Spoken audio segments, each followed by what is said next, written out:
Yeah. Hey guys, anime therapy. Alright. Welcome to the Anime Theme podcast. I'm your host, Just Paleo. Hi. Yeah. No. I like your intro better. I think we're gonna go with that one. Alright. Alright. Welcome to the Anime Therapy podcast, where we talk about anime and how it makes us feel. Today, my guest is one of my close friends, Matthew, the boss 143. How's it going, man? Right. It's going good, man. Yeah. It's a nice afternoon here where we are. Ready to talk some anime and some feelings. Yeah. It's always nice the closer to the equator you get, right? That is true, Yeah. yeah. And we're on it. We're just on fire. I'm sweating a lot now. We're feeling heat. Yes. And that's Yeah. that's what we got. We're feeling it big time. Cool. Well, yeah. I mean, why don't we just get started? Damn it! I purposely turned the sound on my phone off, I thought, but oh well. Guffed. That's what happens. Yeah. My phone totally just cucked me. Has it been a minute yet? Yeah, we're good. I don't know if cuck is one of those words where it's like, that's not an okay word. Yeah. Well, yeah, let's start it off how we normally do. Let's get into talking about anime. By me asking you, what was the first anime you ever watched, knowing that it was anime? So, knowing that it was anime, the first anime I watched was Naruto. So I used to watch, I think like most kids in our generation, Pokemon and Yu-Gi-Oh! If you were into card games, Mm-hmm. but those were kind of in a, you know, gray area as to is this a cartoon or is this an anime? But Naruto, I think it was on 4Kids, back in the day, was one of the first where I was like, yes, this is an anime. I acknowledge this is an anime. Knowing And it that was it's great. knowing that it's like it's different from like Courage the Cowardly Dog and like SpongeBob. Um, the reason why I ask that question so specifically is because of Pokemon and Yu-Gi-Oh. Um, and I believe Naruto was on Cartoon Network first, and then Okay. once they like wanted it to be like have the blood and whatever, they then moved it like to Toonami or That Adult might have Swim. been it. I may just be misremembering the 4Kids had Pokemon and Yu-Gi-Oh. That's where I watched that stuff. And man, were those dubbing so good. You yeah, know what? they were pretty good. I think the other one similar to Pokemon and Yu-Gi-Oh that a lot of people are kind of in that gray area about is Dragon Ball Z, Mm-hmm. or just Dragon Ball in general. Yeah. Because it was kind of around the same time as that sort of stuff. I think people would think that Super is definitely an anime just Mm-hmm. because, it's on Crunchyroll and stuff like that, and And it's super yeah, anime, it's like it's a little more yeah, power fantasy type stuff. yeah. I totally agree. I mean, that's actually a good point because I would say that I mean I think that like I knew Dragon Ball was different, right? But I also was like, it feels like the same thing as Yu-Gi-Oh, right? The art style and like the weird art emotion on their faces when they would like be shocked or like angry or you see those and you're like, that's you don't see that in Fairly Odd Parents. It's definitely different. Um, and I definitely watched Dragon Ball Z Kai like when I was very very young. I saw I want to say like one or two episodes randomly, and I was like, "This is cool," but then I was like, "But I like Yu-Gi-Oh more." Kai was nice because it cut out all the filler, but some of the Dragon Ball filler episodes are just really, really funny Yeah, still. Like the one that stands out to me the most is when Goku and Piccolo try to get their driver's licenses. yeah. When they try to drive, yeah, Yep. Yeah, that's just a great episode altogether. Yeah, Um, I think not only are those great episodes, but the fact that Team Four Star really jumped on that and was like, "Hey, you want to go drive cars? Yeah," and then they just go and drive cars. the abridging stuff is really good. That community is Yeah. incredibly talented. So, Yeah, I've only seen DBZA, but I know so many people that are like, yeah, Sword Art Online abridged, and Yu-Gi-Oh! Abridged, and Hellsing abridged, and Hellsing abridged is the one that I hear the most of, other than Dragon Ball. yeah, so Yu-Gi-Oh! Abridged was the one that got me into the Abridged series, Okay. because that's by Little Karibo, and he was a part of Team Four Star. Oh, Uh, okay. I didn't know so, that. hmm Nice. yeah. Yeah, I haven't watched. I think I've only seen maybe an episode of Sword Art Online abridged. Either that or it was just like an edited yeah, it I guess it was an abridged version, but it was more like not telling the story like Team Four Star did with. I think that's what Team Four Star did very well, was they still told you the story of Dragon Ball Z, but it was definitely not like it was paraphrasing in the most comedic way, right? Right. Yeah. Yeah. Because I'm gonna be honest, didn't I didn't finish the Cell games arc, that whole thing with Cell. I didn't finish that in Dragon Ball Z until after I watched it in abridged, because I got to that point and I want to say it was like in the middle of the games where I was just like, not really feeling it. I'll come back to this. And then I watched abridged all the way through it, and I was like, okay, that was cool. I like that. I didn't know all that stuff happened. It was also funny, but cool. I'm gonna watch Dragon Ball Z again, but I'm just gonna start from the Majin Buu saga. So I don't think I've seen the original Cell games all the way through. Just, Okay. Yeah, I used to own all of the Dragon Ball, Dragon Ball Z, and Dragon Ball GT DVDs, mm, like the box sets together. So I and my brother and I used to watch that stuff a decent amount. And so the Cell Saga out of all of them was probably my favorite arc. yeah, Uh, because I'm a big Gohan fan yeah. out of everybody, and just seeing that type of character evolution and how cool that fight is again of him versus Cell is hmm just great. Yeah, granted he makes the one mistake where his dad has to clean up his mess, but But he certainly learns from that. you can't, yeah, you can't put that all on him. He didn't know that Cell was just gonna be like, haha, fuck you, I'm actually not dead, you Yeah, know? I'm about to blow up. Yeah, exactly.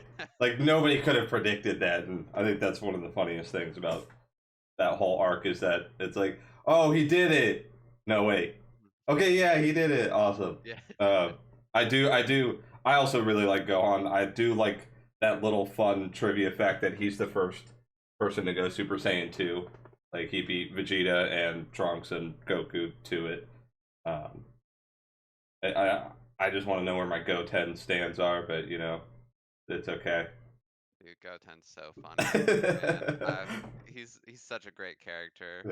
So, very much brings back the Dragon Ball vibes, hmm but in obviously Dragon Ball Z, and sometimes that's needed. Yeah. I do like that in the beginning of Super that oh my god, Emperor Pilaf confuses Goten or Goku because they do look exactly alike. Yep. Does- I forget, did they just get rid of Goten's tail like immediately? Yeah, Okay, I don't think he ever had one. okay. But Gohan did when he was born. I don't. When Gohan was born, I don't remember if he had a tail or not. Gohan I did know have a for tail. I know for both of their kids, they weren't. The tails weren't around very long. Yeah, Uh, but Gohan did go ape when Piccolo was trying to train him, and then Piccolo blows up the moon mhm. to stop Gohan. So he definitely had a tail, but I don't ever. I think with Goten, it was just like, yeah, we're just gonna nip this in the butt we're gonna ignore it. Yeah, Yeah, this yeah, this doesn't yeah. happen. Launch who? Um, poor Launch. I actually really liked her too. Uh, well, I will say this is a breath of fresh air because my first three guests were all slice of life people, for the most part, and I was like, I just want my shonen conversations to happen. Look, I could talk shonen, I could talk slice of life. Yeah, Like both of those are good. I mean, but you actually like shonens, and I you know, do like shonen. So coming back to the Naruto point, so watching a lot of Naruto, I wanted to, and enjoying Naruto as a show, because when I was a teenager, I wasn't really into like, deep plot points in anime. It mm, was more just like, all right, these people are fighting and they're doing really cool stuff. yeah, So is there more of that out there? And so my parents got me a Shonen Jump subscription. And nice. so I used to get that stuff monthly. And I think back in the day, Shonen Jump was mainly Naruto, Bleach, One Piece, Yu-Gi-Oh. Yu-Gi-Oh, and a couple others that were just like I wasn't too interested in because they weren't the big ones at the Yeah. time. And so that's how I got into Bleach from there. And then as you get into that other stuff, Mhm, you just begin to kind of take in more and more shonens from there. And that was a majority of what I watched as a teenager. mhm. Um, I so think, Naruto, Bleach, Full Metal yeah, Alchemist, yeah. stuff like that. Yeah, I think shonen definitely has that unique ability to once you watch it, if you liked what you watched, it can like grab you and like pull you in, because it's like, oh, you liked the shonen aspect of this show. Well, all shonens have that, but Right. they all have very different stories. Yeah, Yeah. so that's the thing that's nice about shonens and just storytelling in general is there are in shonens obviously overlapping themes Mhm. that just are just gonna appear in every single Loud, shonen. annoying main But character. right. Yeah. But it's like yes, some louder than others. Yes. Um Yeah. Absolutely. uh, Asta. Yeah. but yeah, um but then you can pick, your setting and what you enjoy. Like with Naruto, do you like the kind of ninja aspect of it with Bleach? Are you more of like a samurai type thing and Yeah. do you like swords more? Uh, you know, Black Clover and stuff like Fairy Tail, those are more fantasy setting Yeah. things with a lot more diversity in them. Jujutsu Kaisen, Mm. it's more like hand martial combat with powers involved. Yeah. So I feel. there's I a feel. lot of Oh yeah. Sorry. Continue. no, there's a lot of you know, Overlap. yeah, overlap, but there's also a lot of diversity, which is great because, just because you're a shonen fan, you don't have to like um one shonen and, like another. Mm. I mean, you may like samurai stuff, but you may prefer to watch Demon Slayer over watching Bleach because Yeah. you like the actual sword techniques of Demon Slayer and Bleach may be, Too modern, more, right? yeah. And Demon Slayer is definitely more time, uh, time, like time period oriented, like Edo period, and um, Yeah. yeah, I totally get that. I like that comparison. I never even thought about. That's the thing is with Bleach, I never even thought about them being samurais.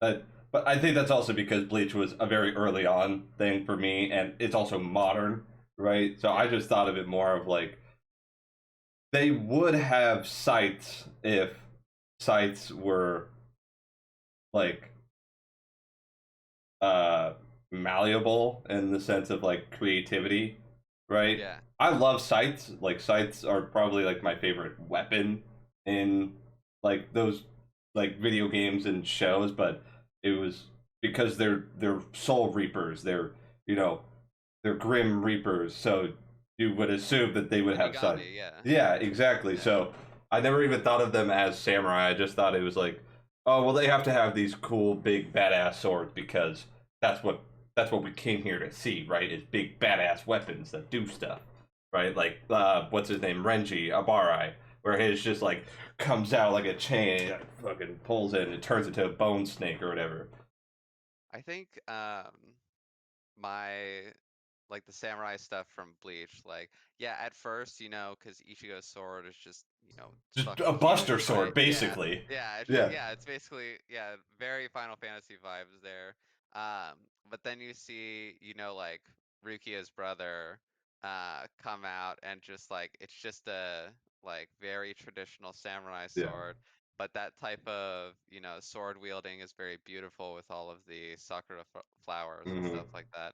And for me, that was like, whoa, that's really cool. Yeah. And obviously, when Ichigo gets his Bankai and the sword, actually becomes a samurai sword as well, Yeah. it's just sick. Yeah. Yeah.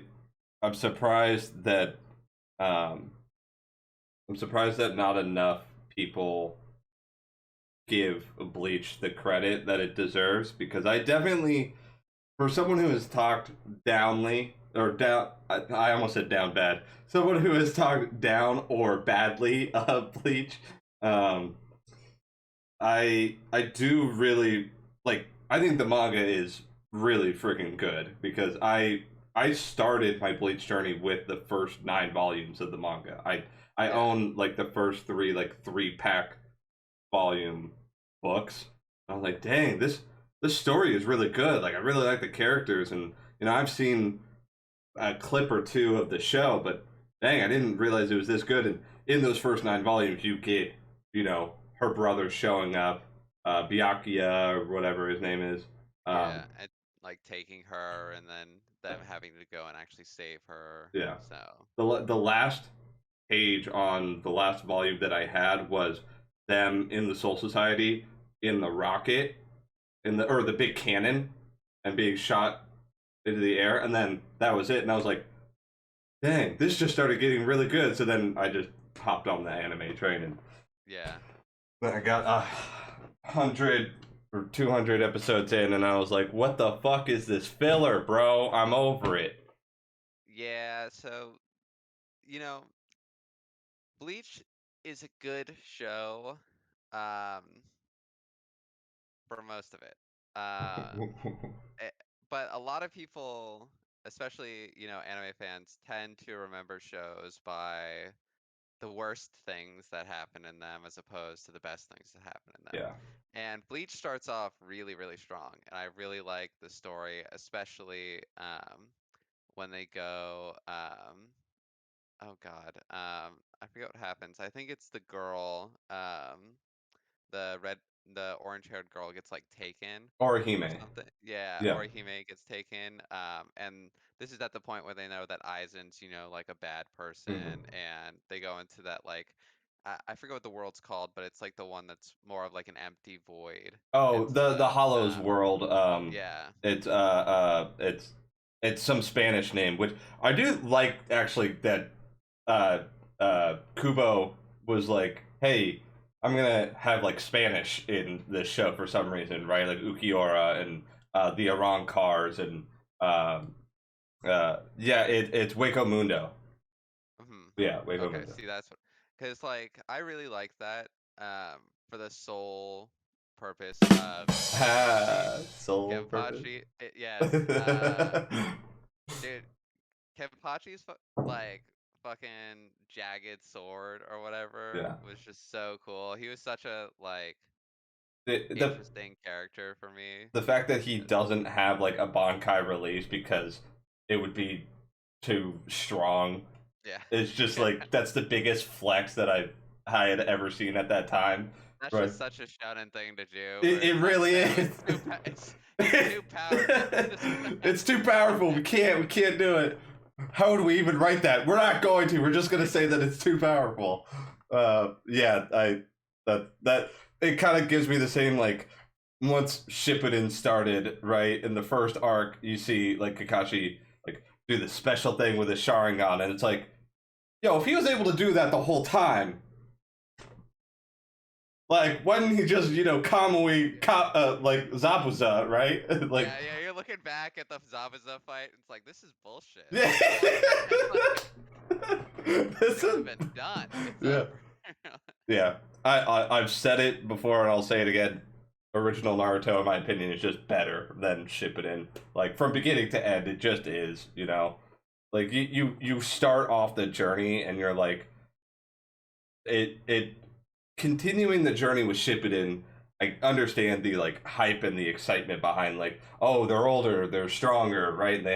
There's more development, and the Akatsuki really do come in to full play in Shippuden, which is the best part of Shippuden. Like after the pain arc, everything else can go away, in my opinion.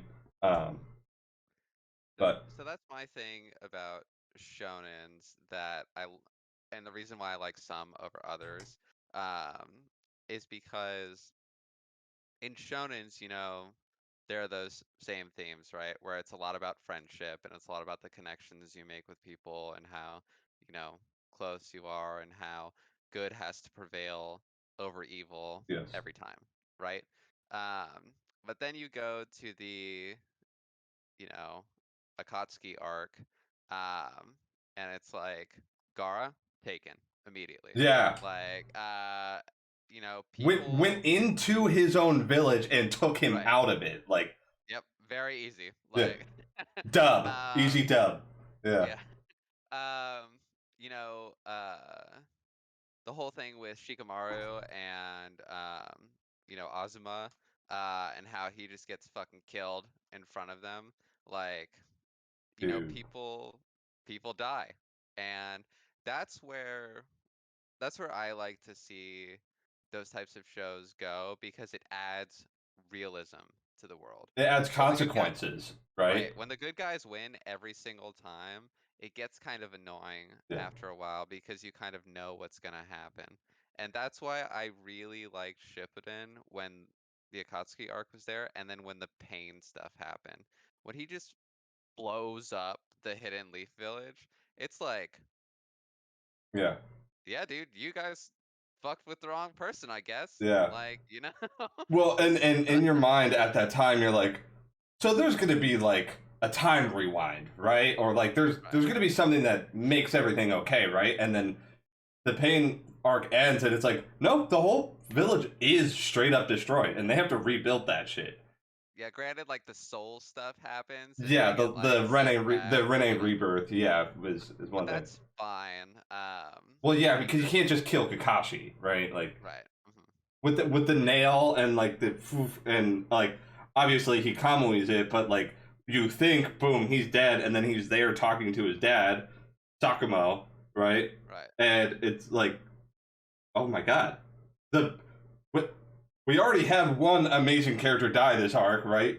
Please don't tell us that Naruto is just gonna lose all of his senseis, right? Right. And I'm really glad that he didn't kill off everybody, but you know, if the show ended after the pain arc, maybe like a small arc afterwards to wrap up the Sasuke thing, right? Yeah, that wouldn't have been too bad. Yeah.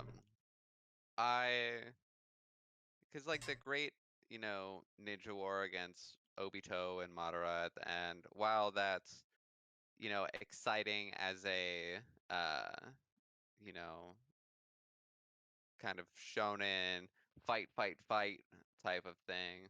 It it didn't need to be as long as it was. I don't, at least in my opinion. I think with war, right? I think it made sense if you wanted. I like how long it was, just in the sense of if they had made it short, it wouldn't have felt like a war. And I think he was trying to get across that this is a war that's happening, right? So we do need to explain through multiple episodes, right? That this one fight is happening over here, and then this one fight is happening over here. But I do agree it didn't have to be super long. Also, they killed my boy Neji. What the fuck, man? Hey, it was a fulfilled prophecy, right? It's okay. Yeah. Yeah. He said it from from original in the tuning exams, right? It was his duty to Yeah. protect Hinata, and And then they go through and you never see Neji ever again. You're like, oh, okay, he'll be fine. And then you see him again. You're like, oh, Neji, hey, how's it? Oh, damn. Yeah, first it's like Hold my the pencils, please. yeah, it's like, hey Neji, you want to come help me find Sasuke? You're gonna get shot through the heart with an arrow. Yeah. But you know that's cool, right? Yeah, yeah, yeah. Yeah. You're gonna upgrade and do something for the first time ever seen, and then never do that ever again for the rest of the show. Right. God, the when he does the trigrams where he like doubles it past what we've ever seen, I was like, oh my god, and then just never goes back to that. 64 was like, all right, Like, we're man, this guy's dead for sure. But then you see the curse mark like fully activate, and you're like, ah, damn it, it's over. yeah. Um, well, I have other talking points, but I feel like I really want a shonen episode, so I'm just gonna say fuck it. Um, That- That's fine. We can hit on as much shonen as you want, and hell then we yeah. can talk about other stuff. All right, give me 1 sec. Grab something. Grab my water. All right. Okay. Yeah, because my water was out of reach. It's all good. So there was something that we talked about with oh, I wanted to say this. I have said this before about Bleach. Um, I thought it was now this is at a time that I was bitter about the filler arcs and I to this day have never fully watched Bleach from first episode to last episode. I've seen everything I need to see, but I did Yeah. get to a point where it was I remember the I've actually never seen the Ukiura fight, which apparently is like the best fight in the whole Oh, show. okay. But I remember exactly what happened. I was binging it, I was enjoying it, and they're in Waco Mundo, and he's fighting Grimjow, and I was like, yo, this is hype. You know, he's fighting Grimjow. Grimjow's fucking awesome. You know, he goes like he's got like the skeleton stuff and skull going on his face, and then Ichigo blasts out with the long hair. Literally at the climax of that fight, they're like, "Hey, here's a filler arc of like superheroes, right? Like they're in the regular world, and it's like gonna be a superhero thing, right? Like you guys like superheroes, right? We're gonna." At that moment, I was like, literally, episode climax and filler arc, and I was like, "Man, fuck this show. I'm done." Uh, but I've gone back and watched when the numbered hollows, the Car or whatever, where them and the captains are fighting above the um, human plane or whatever living world when they're Yeah. fighting above that. I've seen that, and then I watched, you know, him fight Ichigo fight Aizen. Aizen. Yeah. Yeah, but what I did say about Bleach was that I thought it was a bad show that had some of the best moments ever. Like its moments were higher than like most shonens that I had seen, right? Like those peak moments were just amazing. But I thought that overall was a bad show. I would probably take that back now. I don't think that it's a bad show. I just think that read the manga. That's all I'll say. Just read the manga. For most shonen, Yeah. reading the manga over the anime is not a bad idea because there's rarely, if at all, any filler in manga. Because, if there's filler, the manga's not going to sell, which means it's not going to get adapted into an anime. And there's a lot of, obviously business stuff around making sure that the manga is filled with good stuff, good story stuff, good characters, things like that. My problem with filler in any shonen is, and I know this is kind of what it means to be a filler episode. I just don't like it when shows introduce characters um, for the sole purpose of filling space. Mm. Um, because, you see it a lot in Naruto, right? Where they get assigned different missions and stuff. They have to go elsewhere and help different villages and Yeah. stuff like that. Um, and there'll be like 6 episodes of, Naruto getting close with somebody and, Doing his thing, yeah, talk doing no his thing. jutsuing, and yeah. Yeah. And then at the end, they're like, goodbye, hope I see you again, and they go back to the village and they never see them again. Hmm. And to me, that's just like, what's the point of this? Yeah. Like, this is stupid. What would have been really cool, I think like talking about Naruto, is if they had brought back like all of those people for like not even the Great Ninja War, stuff like that. That would have been cool if they were there. But just like His wedding at the end. his wedding or like his ceremony, Yes. when he becomes the Hokage, like, just all of the people that Naruto have ever helped have just, come and show up. 'Cause that at least gives the fans like, oh, there's that person. Yeah. Like, oh, okay. Yeah. Yeah, There's he there's remembers. there's Sora, Yeah. I will always remember Sora as a character because it was like, wait, he has the same name as the Kingdom Hearts character? Oh my god. But also, that character was so important to the actual story, and you never see him ever again. He Right. had a part of the Nine Tails chakra in him. It was also with the, with the monks who was like the 12 Shinobi Guardians, right? The Guardian Shinobi 12 or whatever that Asuma was a part of, right? And Asuma killed that guy's dad, killed him, right? But he was still alive, and Hmm. that leads into an arc that isn't filler, but you just never see that character ever again. And it's like Yeah. you put so much time into that character. And I don't even think he was a non-canon character. I don't know, I don't think, but I will say as a Naruto superfan, I never even thought about what you just mentioned was like bringing them back for like the ceremony, right? I I'd never even thought of that, but yes, that would have been great, right? And then they all like, oh wait, no, yeah, he's my best friend. No, he's my he saved my village. No, okay, And but then what it's he did was he saved my village. and Yeah. then it's Naruto Battle Royale Yes, of yes, all of yes. his villages they've saved. For all the filler characters that he saved, yeah. Oh my god, that's great. One of which would just be like the X three-tailed Chinchuriki, right? Yep. Mhm. Yeah, D- that's it. They make such a big deal about the, Jinchurikis and like those people, and we really only see the one tail, 8 tails, and 9 tails. And then like the other stuff, Feels all obviously filler. obviously the Akatsuki took care of some of the other, Yeah. people in between. Yeah. And that was a big thing.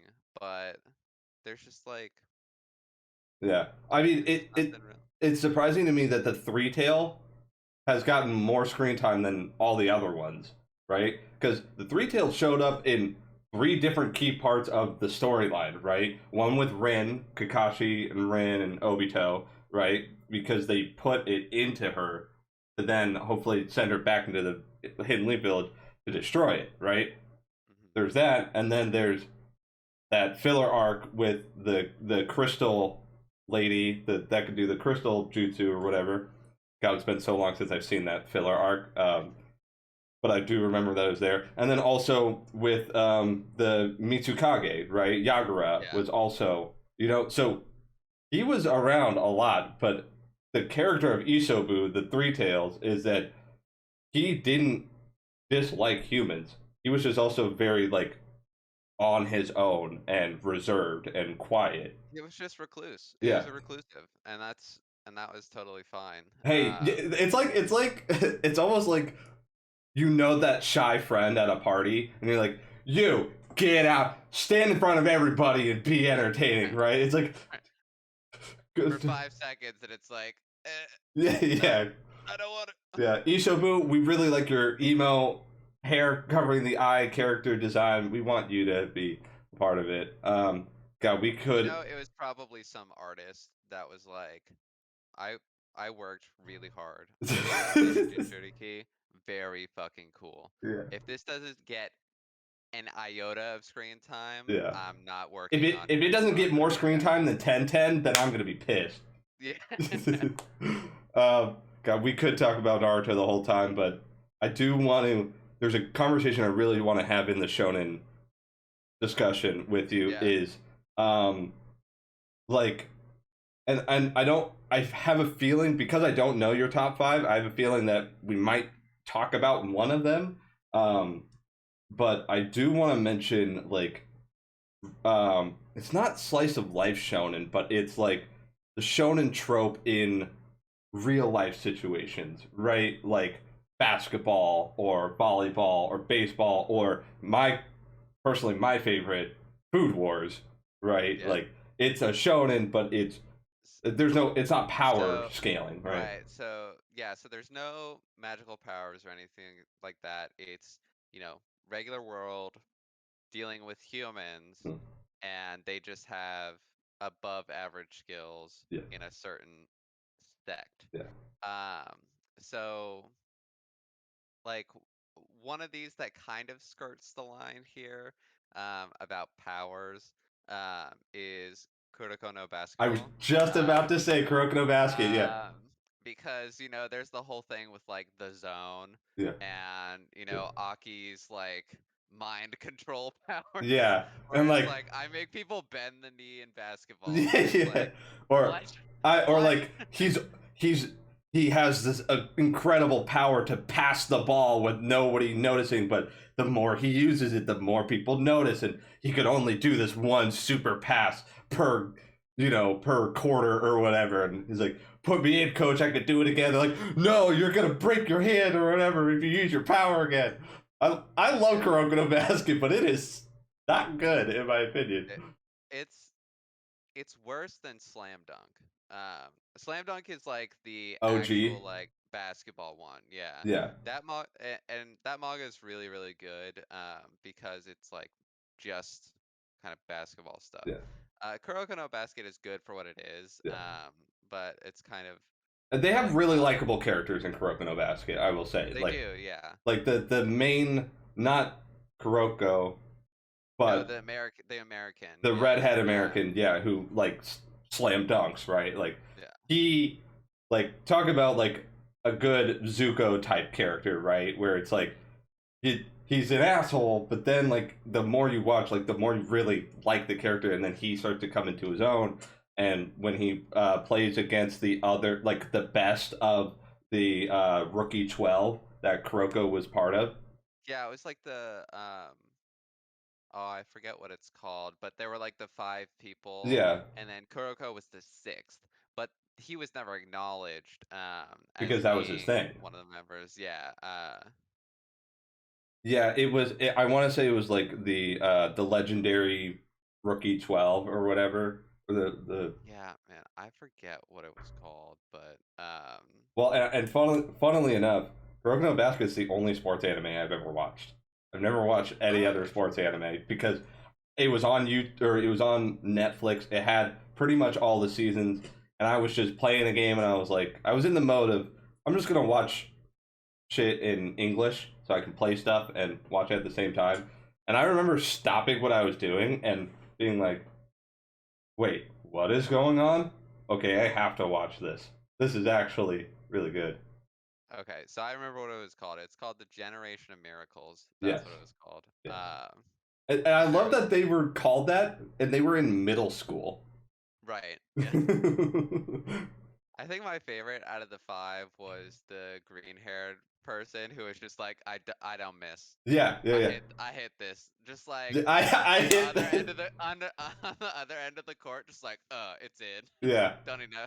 Yeah, and he has all these every single day. He has a weird trinket for his like horoscope, like predict probability increasing, right? Yeah. Yes, I did like that. I also really liked I want to call him like the crybaby, even though he wasn't a crybaby. He was just like the immature. He was the tallest, like light purple haired guy. He was like the tallest out of all of Oh them, yeah, he and has he a didn't even really. like basketball. He just played it. But then when he played it, he was like a beast. Yes. Yeah. And like the fact that he was like, I don't even really like basketball, and then in that game, he's like, we're gonna make you like basketball again. He pulls like the Deku in Shoto Todoroki, where it's like, you're so good. enjoy being good, right? Like, it's your thing, do it. And he's like, you're right. I do like basketball. So bad, but it's so good at the same time. Uh, yeah, it's the only sports anime that I've watched, but I know that your favorite is Haikyuu as far as sports anime. Uh, Yeah, we'll get to that one later. I had a feeling. I had a feeling. But Um, yeah, there's lots of good sports animes out there. I mean, like Prince of Tennis is like an older one that I watched what's on the occasion. what's the baseball one? It's like Ace, like the Diamond Ace. Oh yeah, That one's pretty popular. I know which one you're talking about. Yeah. Because there was like a clip that most people, or I feel like a lot of people have seen if you're an anime fan, Mhm. where there's like a baseball play that was made that looks the exact same as one of the scenes in that show. Okay. So Like a real life baseball scenario yeah, that. like a real life Uh, baseball scenario that exactly matches one of the scenes in that show. yeah. It's really cool. I do real quick think it's funny that the one sports anime I watched is about my least favorite sport. Like I remember when I was watching it, I even texted my dad, who's a big sports guy, and I was like, "Now I know you're not into anime at all, but you're really into sports, and you know that I don't really like basketball, but I think I like basketball now, specifically because of this anime." Um, and it's so ridiculous that they will have full on conversations like mid dribble, and they're not. No referee is like traveling or holding, right? Even though they're having like a 5 minute conversation while they're just standing there holding the ball. Right. Um, I also there is another sports anime that is regarded as one of the best by a lot of people that I've seen like on YouTube, anime YouTubers and stuff that I've never watched, but I really want to. It's Hajime no Ippo, the Oh, boxing the one. boxing one. Yeah. Yeah, I've heard that one is really really good. It reminds me of Little Mac, honestly, but Yeah. I'm sure it has nothing similar. But I've seen a little bit of that, and I enjoyed it. I just haven't gotten a chance to watch the whole thing. have you watched But I Yuri will on at some Ice? point. I have not watched Yuri on Ice. Have you watched Free? I have not. No. And I know why. Neither of us have watched those because they are not for guys to watch. Really, they're not. They're not. No. They're not directed towards guys. Yeah, it's not my, general cup of tea as far as like an anime is concerned, but still heard really good things about them. I have seen clips, like little animation appreciation clips of Yuri on Ice, where like the animation actually goes like pretty hard. And I was like, oh, that's cool. And then I look at the comments and they're like, this is Yuri on Ice. I'm like, oh, damn it. I like something from an anime that I said I would never watch. What about Keijo? What about that? Is that Oh, a sports anime for easily you? one of the greatest sports animes ever made. Yeah? I Honestly, yeah, mean, yeah, it's just gotta be up there, right? yeah, absolutely. I, you know what? I guess Keijo was the first sports anime that I ever watched. Um, but is it really a sports anime? Because like, is that a real sport? It's not reflective of a real sport, I don't think. Okay, that's why I never thought of it as But a sports anime. Um, actually, no. The first sports anime I ever watched was Death Note. yes, this the sport of killing people. No, the fact that they have a tennis match in the middle of the story. That's why I'm including it. Yo, that tennis match That is was a sports anime confirmed. yeah. That tennis fucking episode though was kind of lit. Not gonna lie. Slaps. Yeah. Yeah. Um. And I do want to talk about the fact that I think that unironically, Food Wars is one of the best shonen in the sense that it does what shonen excels at, but doesn't do what all battle shonens do. Because with battle shonens, it's life or death, right? Like they're fighting, and if they don't win, they die, right? So you know that they're gonna win, right? With the exception of like Akame ga Kill or Naruto, where they are gonna die, right? Or I mean, this isn't. I don't want to spoil anything because I don't think anyone has actually died in the Demon Slayer manga or Demon Slayer anime. I guess other than Rengoku, right? Right. Is it Tenji? The Yeah. sound Hashira. Hmm. He thought he was gonna die, but he actually ended up living. But Yeah. I think that with the life or death, the like shonen like battle animes and like Dragon Ball Z really ruined it for a lot of shonens where it's like, oh, they died. No, then we'll bring them back to life. Just kidding. Doesn't Yeah, matter. yeah, psych. um, where Food Wars, like, it was the first time where I was watching a shonen and I was like, oh, he's gonna win, right? He's the best, and then he loses in like a Oh no. major tournament competition. He loses, and I was like, that wait, you can't do that. That's illegal. No, he has to win. Yeah, so And that'll be a. I'll talk about that with Haikyuu later. yeah, But yeah, like Food Wars, it's it's nice because it's not life or death in the physical sense, mhm, right? Um, but it did kind of feel like that, in a sort of mental state sense because, um, you know, uh, the expulsion this guy, consequence. yeah, the expulsion stuff, like these people, he put so much time into cooking because that's, obviously something that his mother loved to do, his father loved to do. That was his life. And being told that, you're second place or you're third place at something that is your life, Mhm. is It devastating. it's crushing. Yeah, Um, yeah. yeah. And so learning how to cope with that and how to deal with that. And also like that show's really good because not only are the friendship aspects important just for, maintaining relationships with people, but it's also important in that show because, teaching each other techniques and Yeah. how to be better, how to better yourself with not only, your actions, but your, in this case, cooking as well. And the That fact was really that cool. Food Wars has real life lessons too, because cooking is something that anybody can do. And like if you watch that and you kind of like cooking but don't do it enough, it will definitely make you want to cook, right? It makes you And want to do something as great as they do in the show. and here's the thing I respect about Food Wars a lot when it comes to, anime in general, but also comparing to other shonens. The fan service stuff was right away. Mhm. Like, I don't like it when shows start off like really Serious. serious, Yeah. you know? Like, for example, Fire Force. Hmm. Fire Force started off as a very serious show, and it was like, you know, people are just incinerating out of nowhere, And and it's you dark. guys gotta stop. Yeah, and Yeah. it's really dark. And now it's like really fan servicey, and it Yeah. just takes away that like, strong start from the show. Food Wars was like, our food's so good it's gonna make you come. Yeah. And Yeah, and your clothes are gonna blast off of your body.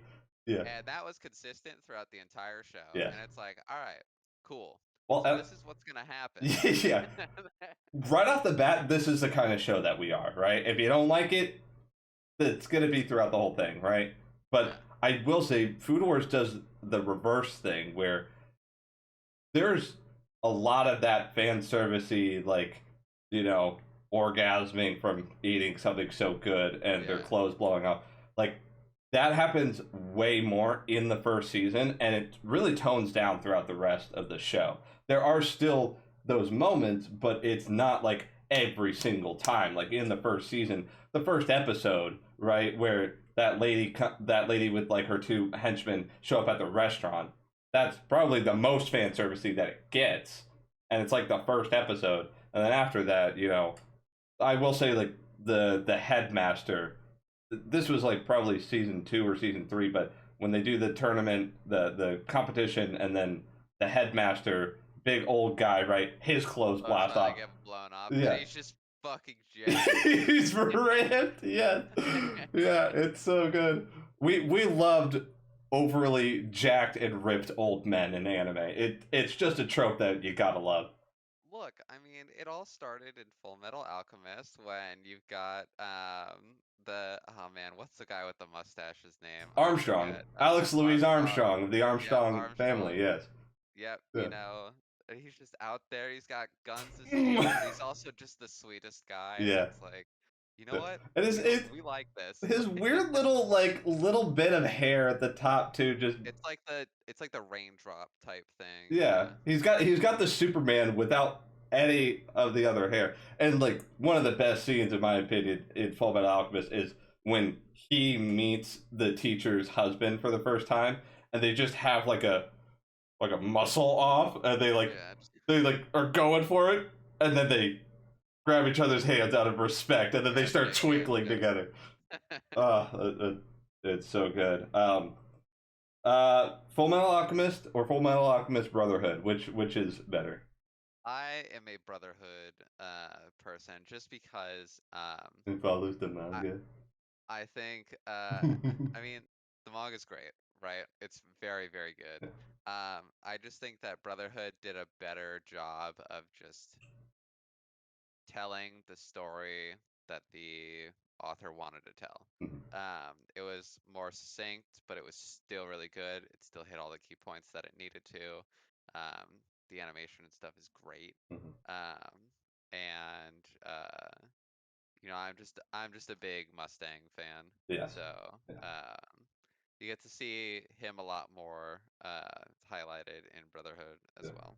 So And I do have in my phone from years ago when I used to live at the Benchley house, mhm.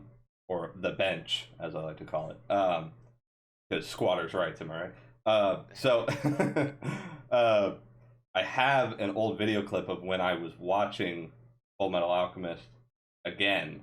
I think I was watching Brotherhood, and I have the recording of the Maze Hughes scene with Envy.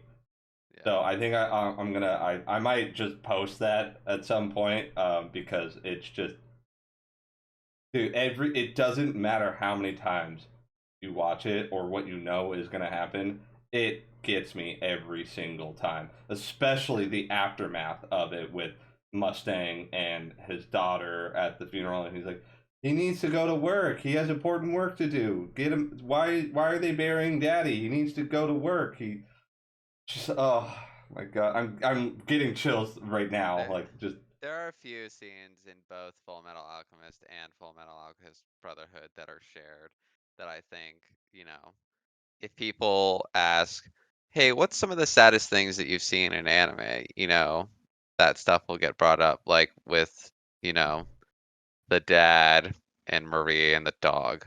Like, yeah. that's one of the, Have just you like, seen the video explanation that the guy did where he was like, Chow Tucker is actually one of the greatest, best characters in the show because he did what we all want, which is cat girls and dog girls and stuff. Like he was really perpetuating that thing that we all want, right? Right, guys? Like that's not okay. he's like, listen, he was trying to create the original cat girls and dog girls. Okay, I like shonen just because I don't think that shonen is my favorite because it's what I was introduced into. Because technically, the first anime I ever watched is not a shonen. It's completely different from most animes that I've ever seen. And the second anime that I ever watched was original Full Metal Alchemist. That was, the starting when I knew, oh, this is anime. And that was at a time where I was scared of like blood and gore. And I Yeah. remember seeing Full Metal Alchemist and seeing like the arm gone and the blood. I was like, I was in like fourth grade. I was like way too young to be seeing it, and I was like, It's like, nah, this is not Cash Money. no, Mm-mm. no, No, this is not Pokemon. No, nope. yeah. Uh, I do. I still haven't watched the original uh, Yu-Gi-Oh, like the pre Yu-Gi-Oh, where it's like I still haven't Oh, watched like it.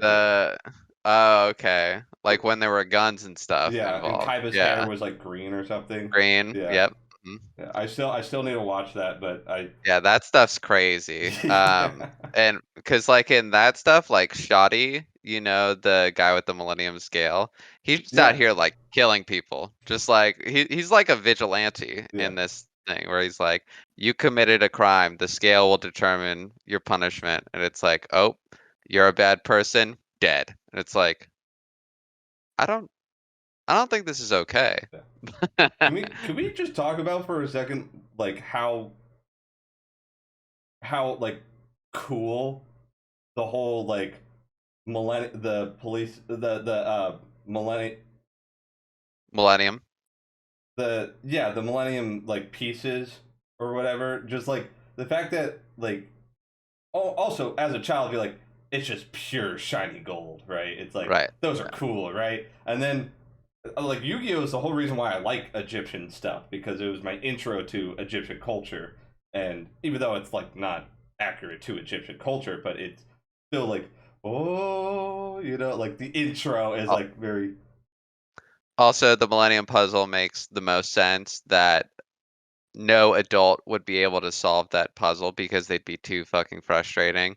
And it took a child to actually like sit down the and solve the patience of a child. puzzle. Yeah, Yeah. yeah. Um, dang, I can't believe we've already been going for an hour and we haven't even. I feel like we haven't even scratched the surface of like shonen. Look, Shonen's just such a big topic. Yeah. I mean, as far as shonens go, do you prefer modern shonens?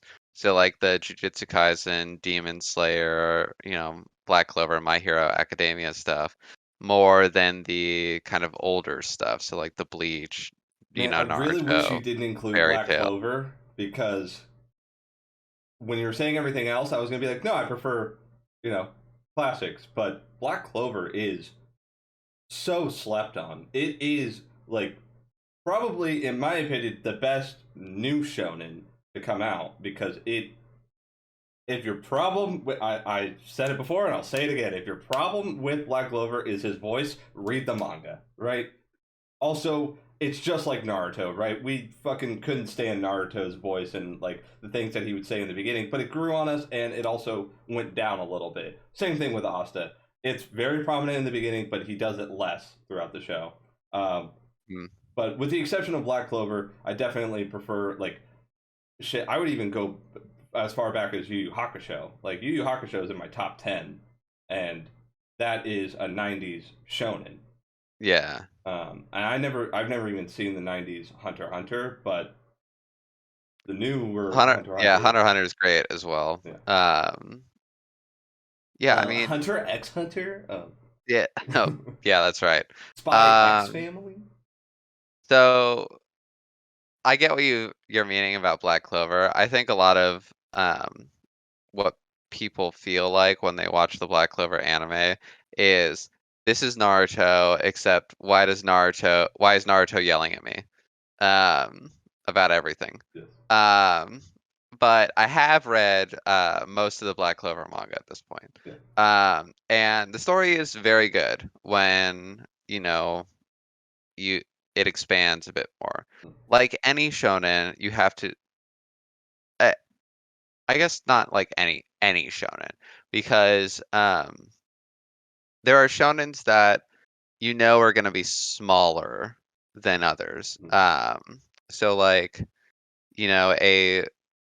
a Demon Slayer or a Jujutsu Kaisen mm, is not going to be as long as a Naruto or a Bleach, yeah, because that's the type of stuff where it's like, okay, this stuff is just going to continue to make money over time, and we have so much space yeah, to work with as yeah. far as, Well, and the and world, right? Like yeah, I was gonna mention this earlier.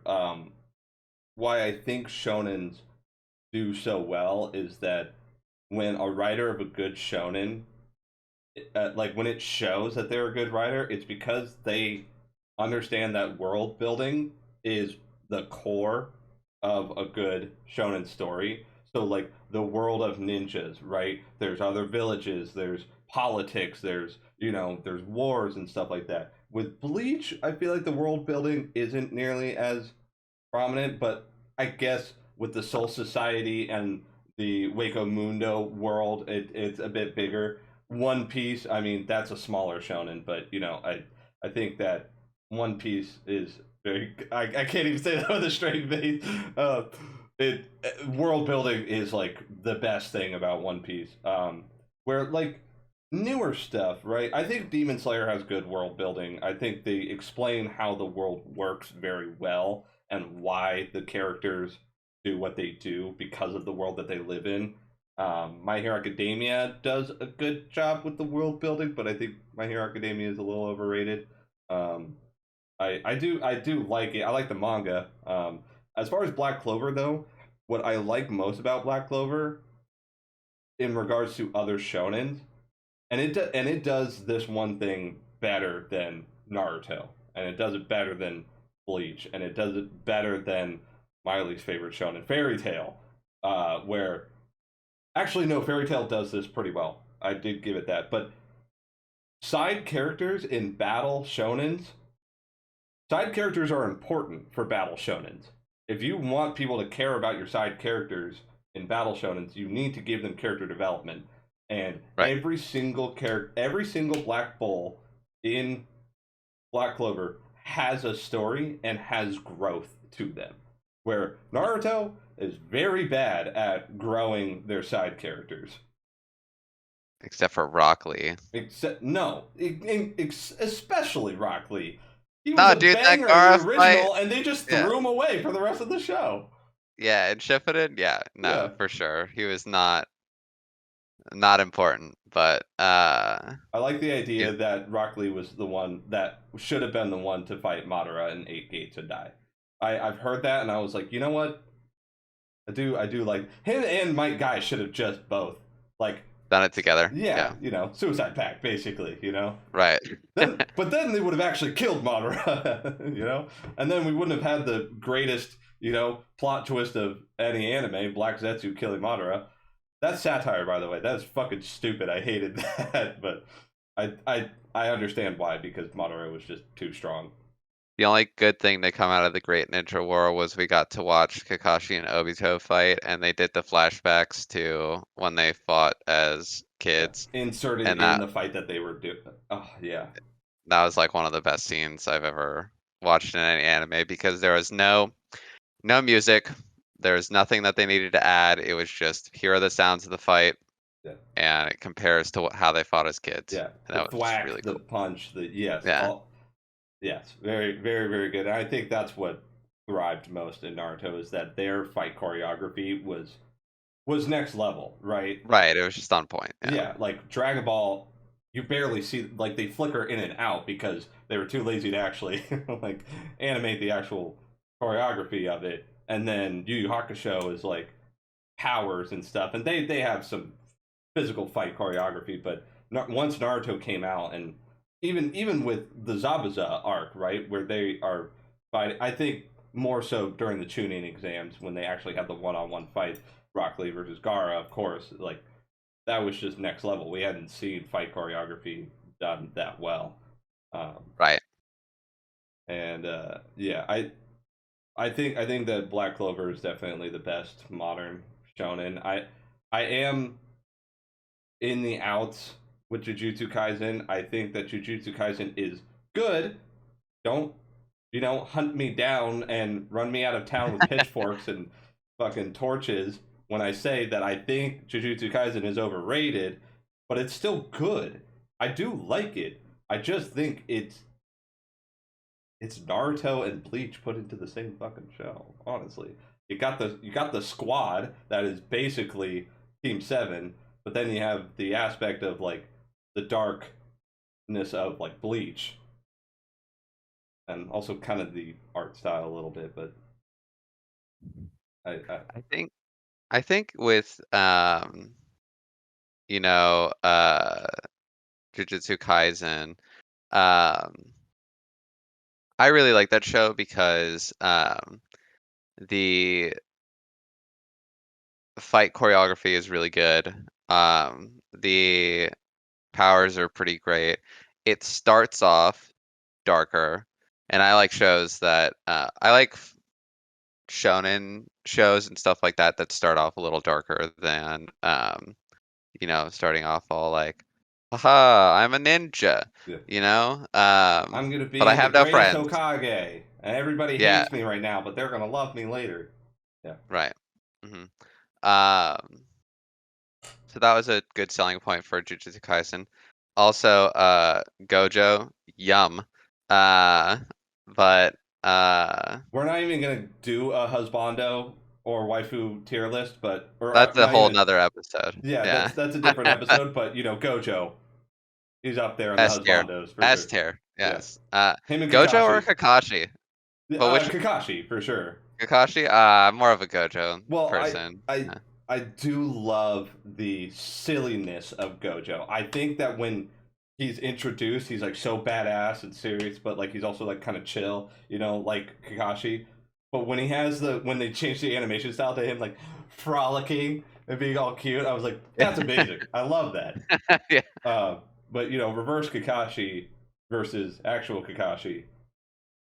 I don't know. Kakashi just there hasn't been enough of Jujutsu Right. Kaisen, I would say, but Kakashi has his story is just S tier. Right. His story's completed at this point, and his character has a lot of depth at this point. Yeah, But but that's who knows? Maybe Gojo might go up there. I haven't even seen the movie, and you were talking about Fire Force earlier. Haven't even watched season 2. I watched like the first couple episodes of season 2, and I didn't you even don't finish need it. to. Yeah. Season 1's good enough. Season 1 was It, really good. I mean, I was like pretty mid on it until I think it was episode 22 and 23 where he's fighting his brother.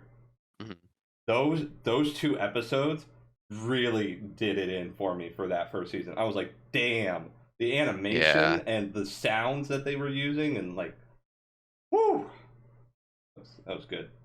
I also really like the Fire Force OP, because it was more like, you know, rocker, like metal type Yeah, stuff where, I do really like that. I mean, I watched this crappy little seinen horror anime. It was really bad, but I still watched it because I think it was because of the intro that I kept watching it. But it's called King's Game.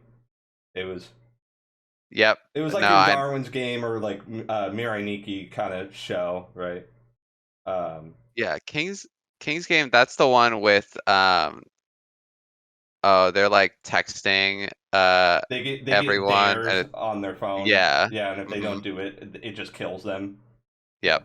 Um, Not a great show. That intro though, uh, No, it's a really bad show, but the manga is really good. oh, okay, I didn't know There's that. like a prequel to it as well that kind of like explains where this whole thing kind of came from. Oh, does the And prequel like show the first classroom, the first King's Game that he went through, or is it just more of it's the origins of how the? origins of the game. Oh, okay. Because it happens. If you remember in King's Game, they go to like this like completely sealed off town, Mhm. and for like a minute, and they're trying to like look for something. Yeah. Um, Oh, that's the and the, sequence where like they have to race there, and the last person dies, right? yeah, so it's yeah. And then in that town is where the prequel occurs. Um, Oh, so okay. so yeah. But that intro, oh god, what's it called? It's by Cold Rain. Um, it's I believe it's Feed the Fire. Feed the Fire by Cold Rain is the intro to mhm, that, and what a great intro. But back to Fire Force, Cold Rain also did one of the intros for Fire Force, which is Mayday. mhm. That, oh my god. I became a Cold Rain fan because of those two shows. I was like, damn, their music is so fucking good. When the OP slaps, it certainly helps, you Yeah. know. Death Parade, looking at you. Um, Oh my god, the Death Parade OP is so good. it is. And it's so, I love how different the vibe is from the intro to the actual It's show. it's just such a feel good thing, and Yeah. you're just like, They're dancing yeah, together. we're Yeah. having we're having fun, and then all of a sudden, death game, Yeah. and it's like, Yeah. oh, okay, Yeah. sure. Yeah. I love those memes of like when your favorite character gets brutally murdered and then the outro starts playing. Everybody. Put your hands up. Yeah, my god. I wanna do like a anime opening fucking. I don't know if I would do a tier list or just like a top list of it. Probably do a both. Like I'll get a random tier list of like what are they showing me, and then I'll just do my own list because Yeah. Black Clover also like most of those intros for Black Clover are so good. All right, we've gone a bit long and we haven't even gotten to the top five, so I think Let's do it now's a then. good Let's get to the time. top five. Yeah. Yeah. All right. We'll just yeah. Let's get into the top five list, starting with number five. And I'm really excited for this list because I know I've asked you about your favorites, but you've never like been like, okay, here's my definitive list. So I'm excited for this. So we've talked about shonens a lot. Um, this episode, obviously. Real quick, how many shonens are in your top five? Um, All shonens, of them. just one, and I'm on the verge of this even being called a shonen. Okay. Um, I now that I'm older, I've liked more. I do like slice of life stuff, but I do like a lot of uh comedy anime now as well. Um, and each of these anime on my top five, and I had to think about this a lot because I've seen a lot of different anime at this point. And I really had to think about, okay, what did these anime do for me that was, you know, so memorable to this day? Um, so starting with number five, I have Attack on Titan. Ooh, Um, okay. so Attack on Titan for me, Is that the and I've talked, questionable shonen? yeah, Okay. and I've talked about it a little bit on this episode. Um, I like it when anime starts off dark. Yeah. Um, and boy, does Attack on Yeah. Titan start I was off gonna dark. say no show starts off darker than well, Akame got Yeah. Kill and Attack on Titan both start off very dark. Yes. Yeah. Um, but Yeah, his mom was a real you see, snack if you know what I'm saying. yeah, looking like a treat for sure. Uh, you know, Eren, Armin, Mikasa, all just seeing like Eren's mom get eaten in front, and then them coming to terms with they have to defend the city, and then This is their life now. the inner yeah, this is their life, the inner political structure of the separation between The walls and the yeah. walls, yeah, um, is a big key point as well. And these kids got to grow up real fast. Um, How old were they when uh, when the Colossal first broke through? They were like 13, 14? yeah, they were not very old at that point. I think probably like 12 or 13 when it happened. Yikes. Um, and then, as the series progresses, in the first season, them dealing with there being a traitor amongst them, right, with Annie, and having to fight their friends, and it's like not everyone that you know is going to be a good person. Yeah. The You imposter may is have sus. right. There was what they thought was only one imposter among us, but turns out it was three. Yeah. Um, There was a third imposter for sure, yeah. yes. Um, so them dealing with that, and then as they begin to, reclaim the land and stuff, uh, them dealing with, well, what's truly outside of the wall, Yeah. um, and that sort of space. And I just liked that, you know, it was violent because it needed to be violent. Yeah. Um, Not for the sake if of being violent. no, Yeah. yeah, it was like this stuff happens. Like this is what's happening, and this is the consequences of living in a world like this. And you can only do so much, and culminating with the confrontation against the Beast Titan at the end of season 3, where you have the captain uh, that just knows it's a death march Mm-hmm. and trusts Levi with, killing the Beast Titan and just leads the rest of his troops into die. Yeah. Arguably the scariest Titan that they have come across, right? hmm Like the Colossal is scary, right? But they only see it like once, really. But like the You've Beast never Titan, seen you've never seen a Titan speak before. yeah, So it's like, how is this even happening? yeah, and he's playing Um, fucking softball with these ants, right? yeah, Like, dude, that I will say that scene where they're all riding in, knowing that they're gonna get killed. Just for yeah, yeah, I think was it Armin or yeah. Arwen? So, Arwen, uh, yeah. So Armin, it is the name. Erwin is the captain's the name, captain. I That's what I think. was. Yeah. Yeah, yeah. Um, yeah. Him, heading into battle with the troops, and then you see that, but then you see you know, Levi come in. Clutch. And yeah, and while he didn't kill him, that's one of the coolest scenes, you know, ever from Levi. And that solidified my love for Attack on Titan for me. And the biggest thing with that was it took so long for a season 2 to come out Mhm. of Attack on Titan. I think it took like 7 or 8 years. Dude, the But memes at least revolving that were so good. Yeah, at least it felt like that for sure. The And that was SpongeBob one meme of when they're in the cave and it's like, so how long have you been waiting for season 2 of Attack on Titan? oh man. And it's like I I never finished a show like Attack on Titan and like wanted a season 2 so badly. Yeah, Um and then just have it like not show up. Like that anticipation was like, give this to me now.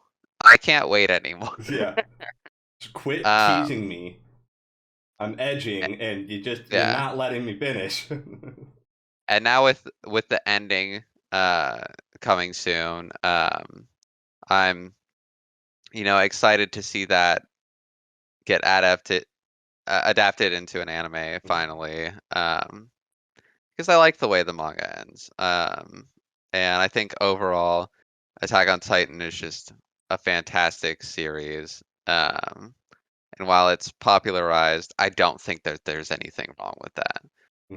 If somebody says they're an Attack on Titan fan, that's good. It's good shit to me. I would not classify Attack on Titan as overrated. I think it's accurately Yeah. rated. I think it deserves the praise that it has. Um, I have dropped it because season 4 is just like a hodgepodge of like, what the hell are you guys doing? It's from a studio standpoint, not from a story. Because I Mhm. did like the story, but it was just like, can you guys just when you have a final season, can you make it the final season? What are you guys, Square Enix? Like, this is the final Right. fantasy, right? That's just my only gripe with it. Once it's The Final finally Fantasy you've had so far. yeah. Once it's actually done and like fully done, I will finish it. But as of now, I don't want to. Like you said, like I don't want to watch it and then want the next thing to come out and then just be like soon. Right. Yeah. No release date, but it's coming. Mhm. Kind of annoys me. But that's a good placement. I respect that. As much crap as I've talked about Attack on Titan, I do think the first 3 seasons of Attack on Titan is like noteworthy, like definitely worthy of its praise. The world building is great, the characters are great, the enemy feels legit scary, Mm-hmm. both the Titans and the, people within the society that are, you know, trying to only protect their self-interests. It's very relatable nowadays. Yeah. and just the type of camaraderie amongst friends in a warlike time, you know, Yeah. it people die, and that's Spoiler alert: people they have to die. live with that. Yep. Yeah. Also, spoiler alert: rest in peace, Potato Girl. Oof. Oh man, That poor that Sasha. that was the Poor last episode I Sasha. watched. That was the last episode because when that happened, I was like, man, ah, really hated that kid after that. Yeah. Nah, dude. I get it. I get why she did it, but why did it have to be her? Yeah. You Why? know? Yeah. Exactly. Why did it have to be her? Um, but yeah, I But mean, when Armin gets dropped like a fucking nuke, uh, I was like, oh my god, this yeah. guy's going in. You know? Yeah. Like that Yeah. time, that like in that moment when Armin was basically dead, and Mhm. then we have the captain who's also basically dead, and they But I have had to to make that choose. decision, that Yeah, choice. Yeah. Um, it's tough. I don't miss the Colossal Titan character. I don't miss him. I thought he was a little bitch the whole time. Like, you're the most scary and intimidating Titan, and yet your human form is just so weak. Right. Yeah. Yeah, Moving on to number 4. What that's do we right. got here? So number four, we're taking a very different look at a different kind of anime, going into the sci-fi realm here. My Wait. number four is Steins Gate. Oh, damn. Um, I thought I knew what so was coming, but okay. Yeah. Oh, no, no, Steins Gate. Okay. yeah, yeah, yeah. So Steins Gate for me was one of the first animes that I watched that was thematically different than just a kind of shonen like anime. Um, the kind of time travel centric ideas around, and just I was big into science in high school as well. Just kind of I was very good at like chemistry, biology, stuff like that. Quantum And time physics. travel, Yeah. yeah, and time travel was always just an interesting aspect, and the way it's approached in there, with the phone and the microwave type thing, was pretty interesting to me. And the series had, again, great characters. I think a great story. It didn't go longer than it needed to go. They kind of the author did what he needed to do, and that was it. Yeah. And I like that about Steins Gate. I think the anime still holds up to this day. I actually have uh, like a Barnes and Noble exclusive, like the full manga and just a book, Oh, okay. and on that bookshelf behind me, actually. Like an Um, omnibus, kind of. yeah. Yeah. Um, and yeah, I mean, just Steins Gate, I think very good if people are looking for something that delves into this sci-fi world, and you're looking for a, I guess, non-mecha Yeah. sci-fi type feel. Yeah. I do. I will say I I like the way that they did time travel as a concept because I'm right there with you. Like I always really like science, and time travel is always one of my favorite things to talk about. Um, Mhm. and they definitely did it in the most unique way that I had seen before. Like it was no DeLorean, right? It was no like Right. phone booth or whatever. Shout outs to the Yeah. classics. But it was definitely very unique. I personally love the do do do. Like I know people hmm are like it's so annoying, but I really like it. I think it's cute. Um, Granted, I did drop Steins Gate 3 times at the same episode. I got to episode So, 8 3 times and I dropped it. so some of the pacing in the beginning of Steins Gate's a little hard Yeah. to watch. And as a It does shonen get guy, I need the speed, right? right. And so once you get past some of the slower episodes, the series is great. Mhm. So I would recommend it to anyone. But I did want to say, Steins Gate isn't it like one of the most popular in Japan? Like One Piece, Yeah, JoJo, Steins Gate. it's regarded as one of the best animes in the 2010s, in general. It came out at uh, in my senior year of high school, so like 2011. Um, Damn, I wish he hadn't said the year because I was gonna be like, like 30 years ago. yeah, yeah, son of a bitch. All right. Well, I'm excited for this next one because if it is what I think it is, then I'm all for it. All right. My number three. Now, people in the anime world highly regard Death Note, right? As being one of the best animes where you're following the main character is the bad guy. Mhm. However, Death Note is shit compared to Code Geass. Yes, yes. Oh my so my number god. so my number three is Code Geass. Yes. Now let's talk Respect. about let's talk about the man that is Lelouch. Hold on. Let's sprinkle some respect on that choice Yeah. because Code Geass. Oh, it's if you've seen Death Note and you like it, you will like Code Geass. So Code Geass made me like actually root for Lelouch as a character. Whereas Death Note for me was like it's like, oh, I don't know if Light's taking this too far. Yeah. I Um, definitely rooted for L a lot of yeah, times throughout Death hmm Note, where I never questioned my loyalty to Lelouch. right. Lelouch v Britannia. So the the characters in Code Geass are fantastic, and the surrounding cast, with Cece, Callan, Shirley, Suzaku, um, Nonali. yeah, Nanali is great as well. Um, Who was his sister with the uh, pink hair? uh, Euphemia, Yes. yeah, Oh uh, my god. What they did with that character. I don't right. want to Nope. spoil it because I think people should understand that we like this show so much that we recommend it to really anybody. Like, If you like Death Note, watch Code Geass. yeah, It's fantastic.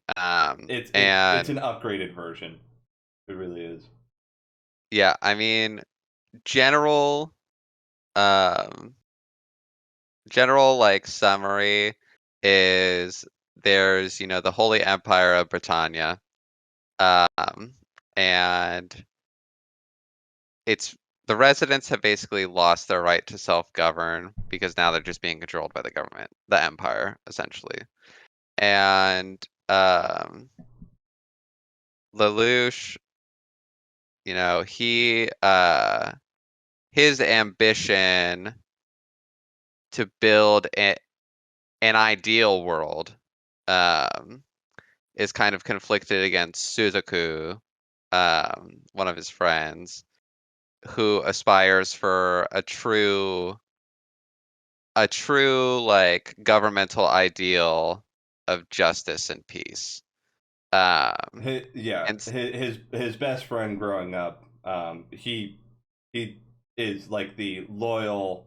He's loyalty as a character, like loyalty defined, um, like a lot like Itachi, like loyal to whatever means, right? I, Um, yeah, I agree. I agree with that statement. mhm. Um, yeah, So it's just the political structure in here and the ideals that are talked about are just fantastic. Um, and yeah, I mean, I've watched Code Geass a few times, probably like 5 or 6 times, yeah, and same. I've never felt like it's been a waste of time. So, I um, will say this. I don't think I would have liked Attack on Titan if I hadn't watched Code Geass because I had never. I'm not a big politics guy, and Code Geass has a political um, like narrative that is very easy to follow, but Yeah. also somehow still complex. And if I hadn't watched that, then I probably wouldn't have liked Attack on Titan as much because Attack on Titan also has the political aspect of it. But Code Geass also, I don't like mechs in anime, and Code Geass has mechs, and yet I Uh, was still like, this is in my top three favorite anime. So that says a lot for me. yeah. Hmm. So like the only mech series I've watched are Evangelion, Still never seen it. and and Darling in the Franxx. But that's a different kind of Yeah, mech show. Uh, that's a whole different world. um, yeah. You never Um, watched Gundam? no, never watched Gundam growing up. So The only other mech one that I have seen would be Tenchi Muyo, War on Gemini, um, okay, I've heard of that, haven't seen it. which is a guilty pleasure because a lot of times I'll be like, I know that this show isn't good, but it's still one of my favorites. I still think that War on Gemini is actually good. The reason why I watched it is because I had seen other Tenchi Muyos and it was like fan servicey, and I was like, cool. But Okay. War on Gemini is a lot like Code Geass in the sense of like there is a political structure and there is a world that like needs to change, um, Mhm. but it's mech heavy. Um, but that's not the point. You know, Code Geass is just it's top tier, and if you haven't watched it, watch it. Watch it. Yeah, Yep. there's nothing in your life that could be more important than watching Code Geass. I'm just saying it. Yeah, I mean, you know, maybe you're studying, doing homework, or trying to, relax with a different show. Whatever you're doing, it's wrong. Yeah, You gotta watch Code Geass. just And it's stop. just too good. Yeah, yeah, it is. It is. Yeah, and I feel like we could talk about. I feel like we could talk about any of the things in your top five for so long, with the exception of Science Gate, because I haven't actually watched it all. But Attack on Titan, we could talk a lot about. Code Geass, we could talk a lot about. I real quick on the topic of Code Geass. Hmm. I think the reason why it's compared to Death Note so much is not only the main character villain rooting for them as well, but there's also in Code Geass, without giving too much away, there is that otherworldly power that the main Yeah. character has that he Hmm. has to keep secret, you know? Right. Absolutely. Yeah. And it's called Geass. Code Geass. Whatever. uh, all right. So, great choices so far. I'm really enjoying your top five. Mhm. Let's round it out. I really hope that there's nothing that I am gonna gripe or be angry about. I don't think that'll be the case. So number two, takes a little different turn to the three that I've mentioned before. And this kind of goes into the more romantic comedy type style that I'm big into now. Mm, So my number two is Kaguya-sama Love is War. that's a good Um, one. and this show is just an absolute pleasure to watch. Um, One of the big things about, romantic comedy anime and just romantic anime in general is that you have to understand that they aren't always going to end up in relationships together, Mm, nor are they going to like kiss or anything like that. And Funny girl just a- senpai. as in as a as a fan of, you know, the slice of life romance animes that have those elements in there, at the end, if you get a kiss or a confession and they accept it, that's like, yes, like it W. happened. We did it. Yeah. It was worth it. They confess their feelings, and this is fantastic, and we're so happy. Um, like most recently, My Dress Up Darling. Like, at the end where she calls him and yeah, he's asleep, but she says she loves him and it's like that's it. I Yeah. wanted that. I Yeah. needed that so bad. Yeah. Yeah. Yeah. um, but the reason why I like Kaguya-sama so much is it's a show that's built around that trope of the confession happening, but them competing to have the other person Say it confess to first. them Yeah. because the show sets it up where it's like whoever confesses loses in the relationship because they're essentially the dog. Yeah. Like who's gonna And be the alpha and who's gonna be the beta, right? right, exactly. And so So it's like Death Note. you yeah. So you have these two kids, uh Kaguya and Shirogane, um, who I guess Shinomiya and Shirogane, um, that are both incredibly intelligent, the president and vice president of the student council at this incredibly prestigious academy. Um, and they're the surrounding characters to them, with Fujiwara and Ishigami. I love me It's my pink haired anime girls. I love them. It's just so funny. Yeah. Um, and it really, if the show was just about, them trying to confess to each other and that was the only element, it'd probably be lower on my list. But, the skit element of the show, I really enjoy that you kind of get like two or three different, um, like mini episodes within an episode. Hmm. Like that's always so much fun. Getting to see how they interact with other classmates. Obviously, for me, the episodes where Fujiwara helps out with Shiogame's faults and Hmm. how he's like really, really, really bad at stuff. Yeah. And she has to endure through that to like make him learn how to do that stuff is fantastic. Um, like one of my favorite episodes is the one where she teaches him how to rap. Yes. Um, Yes. Oh, one of the best episodes, honestly, yeah. in the Mhm. show. Yeah. Um, didn't think that they would go into that much production Yeah. in For that, for but for something so yeah. Yeah. mhm.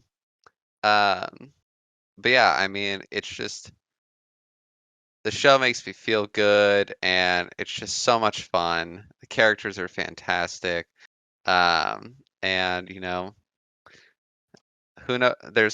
There could be a confession at the end. Who knows? But There's 3 seasons, right? there's 3 seasons out right now. Maybe a confession happened. Maybe it didn't. Is it But done after 3 seasons? not done. Okay. The manga's still going. So, I and I still I I still think have to finish it. I haven't watched it all, but I have seen the entire first season and a bit of the second season. mhm. Yeah, it's fantastic. Yeah. This was honestly a surprise. I wasn't expecting this one on the list, but we have talked about this show, and I Mhm. know that you like it. But Also, the OPs are so good. yeah, Yeah. they definitely give off like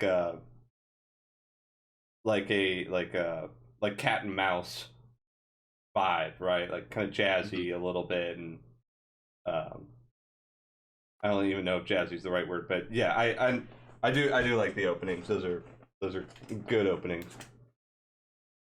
All right. So that's my number two. But my number one, coming back to a point that we talked about before. I wonder what it could Um, be. no surprise to this gentleman, but or to any of my friends. But my favorite anime of all time is just a little sports anime called Haikyuu. Yeah, yeah. And for me, so I played volleyball in high school and competitively in high school and then recreationally in college. And volleyball has always been something that um, was fun for me uh, growing up. And so when I started to get into anime more, um, I was recommended Haikyuu by a teammate of mine and a really good friend of mine as well, who was like, "You should watch this anime. It's fantastic." Yeah. And so Haikyuu, as you could probably imagine, is about a high school volleyball team, centered around a setter who is very self-interested, and doesn't really recognize that volleyball is a team sport.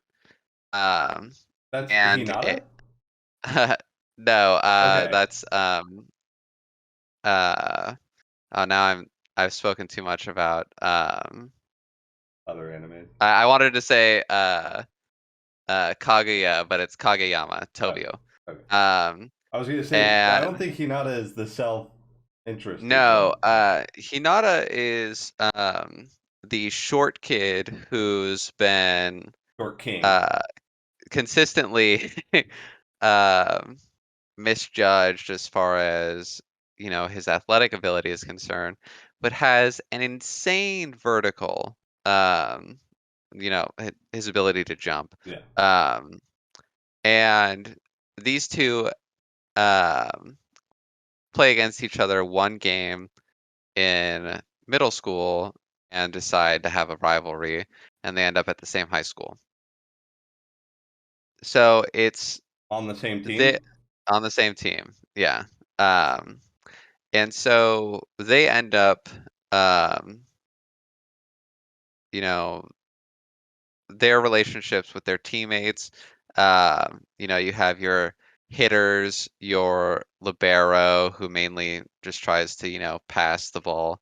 Um, you have the setter, which is Kageyama, and just kind of like the teamwork mentality of Haikyuu, and these characters really growing together is amazing to see. I mean, these characters get into fights with each other, like, Oh wow. because they care about this sport so much. And Their passion comes out yeah, in mhm. aggression. Yeah. Where it's like people do stuff wrong and they do it wrong, so many times, you're gonna get called out by your teammates. Like, why are you still doing this? And You're trash. Get good. yeah, hmm yeah, in essence, yeah. And so while they are a good team, there are other good volleyball players out there, Yeah. and there, are people that have been playing together. And one of the things that I like about Haikyuu is that this team does lose, and these games are not easy for them, and they have to adapt in ways in order to overcome their obstacles. Like Yeah. there's there's a character that goes by the name Tsukishima, and he's a middle blocker, so he's a big dude. And Hinata plays the same position as him, but he's a lot shorter than you know Tsukishima is. Mhm. And he's kind of there, just because he's tall. Doesn't really seem like he likes volleyball. Um, but there's a moment in the third season where his love of volleyball happens. Yeah. And that's like just one of the, Does it feel good moment? most it's a very chilling scene for me to watch because when you've dedicated a lot of your life to something, when you watch something about that's done really well, not only do you feel that type of joy or sadness for the characters, you also relate to that on a personal level. And so seeing, the team struggle, I've understood that. Seeing the team lose big matches and then having to deal with, those emotions, I've dealt with that. The victories, I've, dealt with that, fights with teammates, things like that. Yeah. And, you know, going against players where you think, how do I beat this guy? He just seems like he's so much better than I am. Yeah. Um, the writers, the animations of the show, there's not a lot of filler. There's backstory when it's needed. Mhm. Um, and That is something that I do like about sports anime and real life shonens is that there isn't a whole lot of filler because there's really no need, right? right. There's no flashbacks that you really need to have, right? You can Mhm. tell the story from the beginning. Yeah. Yeah, and I mean, Your it's passion just for Haikyuu definitely makes me want to watch it. Um, I'm unfortunately in probably from your perspective, I'll watch it dubbed so I can do stuff while I watch it. I'm a multitasker, but also like I find time very precious. So it's like I the don't. Haikyuu dub is pretty funny at times, I Yeah. will say. There are some compilations I've seen, of, like, voice lines there that are pretty good. So I would say, watch uh, I would recommend anyone to watch the show. I think even if you don't like sports, it's just a fantastic anime, and it's just there's so many good moments. I think this is probably the anime because I can relate to it the most that I Mm, probably cried the most watching. yeah. Just because, even those points that don't really matter where it's like, "Oh, cool, like, they got the point after a long rally." Like, watching that, like, victory happen, it's like, "Yes, dude, Yeah. this is awesome." Um, so whether you watch it dubbed, subbed, you're Read doing it. other Yeah. things doing it, reading it, whatever you want to do, would highly recommend watching Haikyuu. It's a fantastic journey. The characters are wonderful, and It's literally it's peak just fiction. yeah, it's just it's at the top of my list for a reason, and I could not recommend it to anyone more than I already do. So, And again, um, just a disclaimer: everybody's top fives are specific to them. The way that they order their top fives, what they have in their top fives, is very specific to them. So if you don't think that an anime in someone's top five is good, they might not either. They might just have like a favorite. Like for me, that's definitely applies. I don't think that original Naruto is the best anime ever, but it is my favorite, right? So, um, I the point that I was going to make is that I feel as though whenever we have a top five, every single thing in that top five is recommended to people. Um, we would recommend any of the top fives to plenty of people. it's just because 'cause they're shows that we're passionate about, and, I obviously, people are different, right? Mm. Everybody doesn't like the same thing, I'm not gonna recommend, uh, you know, Steins Gate to somebody who says they don't like science in their anime, Mhm. Same thing with, Doctor Stone, Yeah. stuff like that. Oh, Um, that's but, like that's a good. I haven't even talked about Doctor Stone on the podcast at all, but that's also a good one. mhm. Um, If you're like, "I can't stand gore," I'm not gonna recommend Attack on Titan to yeah. you, I'm gonna recommend Card Capture Sakura to Yeah. like, If you or don't like Fruits fan Basket. service, yeah, if you don't like Yeah. fan service, I'm not going to recommend High School DxD, right? Yeah, that's my 0 pick. That's No, that's it's above Haikyuu. That's okay. I thought you meant zero, like it's No, not no. on the. Yes, yeah. It doesn't matter what like 100 through 1 is. Above all of that, Of Yeah. course, yeah. Zoro is in his own tier. Mhm. Yeah, I do agree with that. I think that everything like genres and everything are there for the people that like those genres. Not Absolutely, Yeah. yeah. If someone likes isekai, I'm not gonna recommend a slice of life, right? because that's not what they're into. But I, with that being said, I will recommend something if I'm passionate enough to someone who doesn't like that kind of stuff, because Hmm. I still feel though anybody like Code Geass. If you don't like mechs at all, I still think that you should watch Code Geass because I don't even like mechs. But Code Geass is Right. it's top tier. It really is. I mean, the people's top 5, top 10, top anything lists are just reflective of, their own lives and what they, have experienced and what they enjoy. Obviously, Haikyuu's my number one because volleyball was a big part of my life for a long time, and then the others just kind of, spoke to me in different ways. That they touch different aspects of my personality. Um, That's and that's how I list mine is like how did the anime affect me, right? mhm, How much impact did that anime have on me? mhm. Yeah. So this is a great top five list. I like every single option on here, even if I haven't seen all of a few of them. This is, don't tell anybody, but my favorite top five list. Let's see. Oh shit, who heard that? Okay, uh, edit that Cut. out. Cut. Again, great top five list. I'm very excited for this episode to come out because it's definitely going to be titled "It's the Shonen episode. Let's go" or something like that. Uh, Insert battle music yeah, here. I So, don't know why, but when you so said insert battle music, I thought of the Pirates of the Caribbean thing. no, whenever I think of battle music, I'm always like dun dun dun dun, dun, dun, dun, like the Yeah, Naruto. yeah, yeah, yeah. Yeah. Hoo-ah! Hoo-ah! Hoo-ah! Hoo-ah! It's great soundtrack.